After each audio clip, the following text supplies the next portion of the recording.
Alors, petit combat avec ma team bouclier.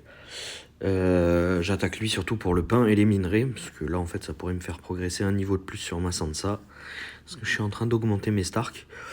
Voilà, bon, ben, on est à peu près de la même puissance. Moi, je joue une team bouclier Baratheon. Voilà, avec le bonus 3 Baratheon. Je joue surtout ces persos en attendant parce qu'ils sont up. Je vais remplacer Varys très prochainement par Baristan que je suis en train de up. Et ensuite, Mélisandre, je verrai si je la laisse ou pas. C'est un très bon perso, mine de rien, pour la team bouclier, puisqu'il augmente le. Enfin, c'est un perso qui augmente le dégât des gemmes et le critique des gemmes. Donc voilà. Les chances de critique sont quand même assez hautes. Donc voilà, ça peut déclencher l'effet de Mélisandre, je vous l'ai montré dans une autre vidéo. Voilà, quand un ennemi subit des dégâts critiques d'une compétence, c'est ça qui est très important. Voilà, bon, c'est elle en général qui fait le critique, puisqu'elle attaque 5 personnes en même temps.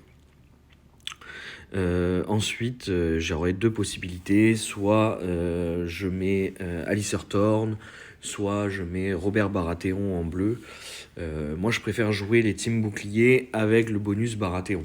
C'est pas le cas de tout le monde. Il y en a qui préfèrent jouer avec le bonus aussi garde de nuit, qui est très fort puisque ça augmente les boucliers de 5%. Si on a 3 équipiers. Alors, on peut pas en avoir 4 puisqu'il y a une synergie. Bientôt, de toute façon, je vais vous faire une vidéo sur la team bouclier pour vous montrer les synergies possibles et pourquoi on utilise certains persos. Donc voilà, Brienne, Benjen et Woon sont pour moi 3 persos qui sont insortables. On peut remplacer Woon par Marjorie, mais c'est quand même un petit peu moins opti de jouer Marjorie. Par contre, ça permet d'avoir un heal. Et un heal, mine de rien, dans une team bouclier, c'est très puissant. Et c'est pour ça que je compte sans doute mettre Robert Baratheon, moi, dans mon équipe. À terme, pour avoir le bonus Baratheon, avoir un heal. Et en plus de ça, Robert, quand il fait un soin critique, il réduit la précision des adversaires de 25%. Donc, il rate une attaque sur 4. Donc, ça peut être vraiment, vraiment très intéressant.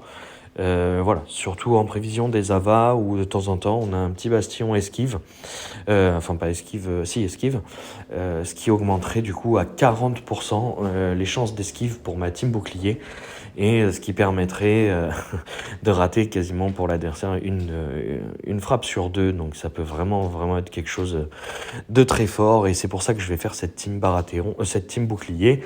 Et bien sûr, je montrerai aussi Alistair Thorne, je montrerai aussi Marjorie qui est quasiment 6 étoiles.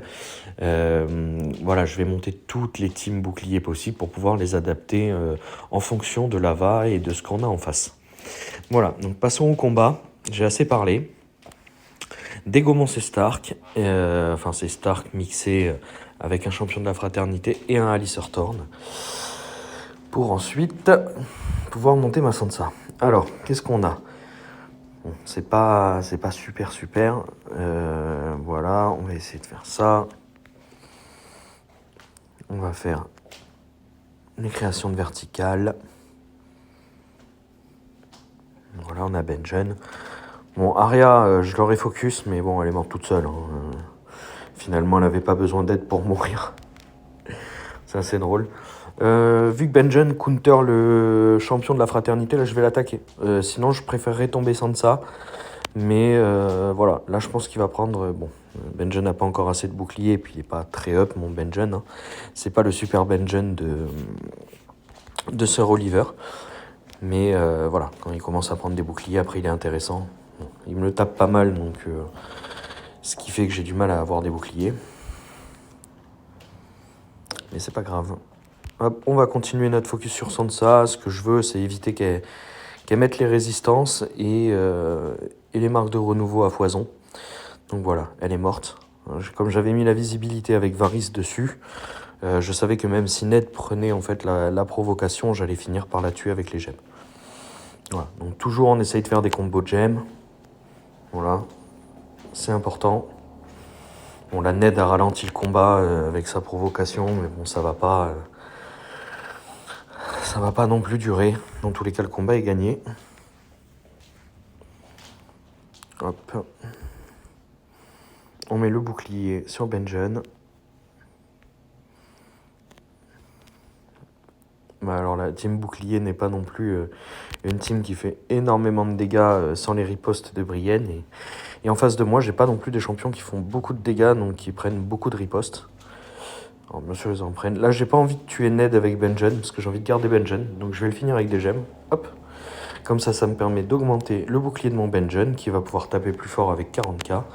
Sur le champion de la fraternité, par exemple. Voilà, ça pète son bouclier qui était à 20k. Voilà, là on va faire ça, on a beaucoup de gemmes bleues, elles nous intéressent pas du tout. Donc on va s'en séparer. Voilà, hop.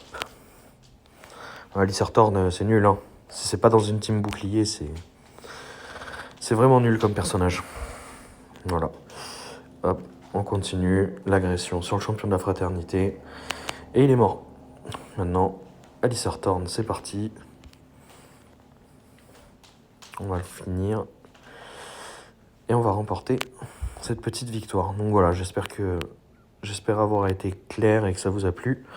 Ce petit combat de bouclier, ça change un petit peu. Et puis voilà. Bon, mais bonne journée à tous et puis à bientôt.